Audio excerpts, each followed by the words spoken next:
નમસ્કાર દર્શક મિત્રો, સત્યમેવ જયતે લાઈવ ન્યૂઝમાં આપનું સ્વાગત છે। વડોદરા ક્રાઇમ બ્રાન્ચે ચોરી કરતી આંતરરાજ્ય ગેંગનો પર્દાફાશ કર્યો છે। વડોદરામાં છેલ્લા કેટલાક દિવસોથી સિનિયર સિટીઝન મહિલાઓને ઓટો રિક્ષામાં બેસાડ્યા બાદ રિક્ષા ચાલક અને રિક્ષામાં બેસેલા અજાણ્યા શખ્સો મહિલાઓની નજર ચૂકવી મહિલાઓએ પહેરેલા દાગીના ચોરી કરી લેતા હતા। બાદમાં મહિલાઓને રસ્તામાં ગમે ત્યાં ઉતારી દેતા હતા। આ મામલે વડોદરા ક્રાઇમ બ્રાન્ચે તપાસ શરૂ કરી હતી અને આરોપીઓની સીસીટીવી, ટેકનિકલ અને હ્યુમન સોર્સની મદદથી શોધખોળ હાથ ધરી હતી। આરોપીઓ ગુનો આચરવા માટે રિક્ષાનો નંબર કોઈ જોઈ ન જાય તે માટે રિક્ષાની નંબર પ્લેટ પર ફૂલ રાખતા હતા। તપાસ દરમિયાન રિક્ષામાં એક ચાલક અને રિક્ષાની મુસાફર સીટ ઉપર એક શખ્સ બેસીને તરસાલીથી સોમા તળાવ 4 રસ્તા તરફ જતા રસ્તા પરથી પસાર થતી અને રિક્ષા નંબર પ્લેટ પર ફૂલો લગાડેલી હાલતમાં જતો જણાય હતો, જેથી આ રિક્ષા શંકાસ્પદ જણાતા વડોદરા ક્રાઇમ બ્રાન્ચની ટીમે રિક્ષાનો પીછો કરી રિક્ષાને સોમા તળાવ બ્રિજ નજીક રોકી હતી।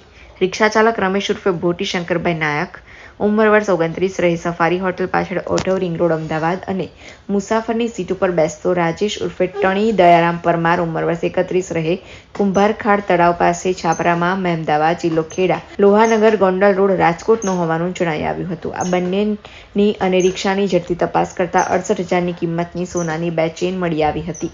2.5 મહિનાથી ગેંગ સક્રિય હતી। પોલીસ પૂછપરછમાં મહેમદાવાદમાં રહેતા ઇમરાનિયા ઉર્ફે મેમ્બર, ગીતાબેન દંતાણી, અજય દેવી પૂજક, ભીમાભાઈ વાઘેલા, સૂર્યાબેન મીઠાપરા, લાલુ દેવી પૂજક સહિત અને પકડાયેલા બંને આરોપીઓ સિનિયર સિટીઝન મહિલાઓને રિક્ષામાં બેસાડી તેઓની નજર ચૂકવી સોનાના ચેઇન અને મંગળસૂત્ર જેવા સોનાના દાગીના ચોરી કે છેતરપિંડી કરી પડાવી લેતા હતા।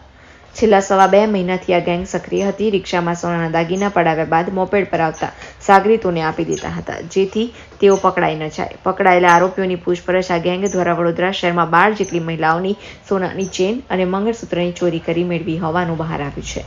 આ બંને આરોપીઓ અને તેમની ગેંગના અન્ય સભ્યોએ અગાઉ પણ વડોદરા, અમદાવાદ, રાજકોટ, ખેડા, આણંદ, દિલ્હીમાં આ પ્રકારના ગુનાઓ આચર્યા હતા। આરોપીઓ ચોરી કરવા નીકળે તે પહેલા મહેમદાવાદમાં રહેતા વિનુ ભુવા પાસે દાણા જોડાવતા હતા અને પછી ચોરી કરવા નીકળતા હતા।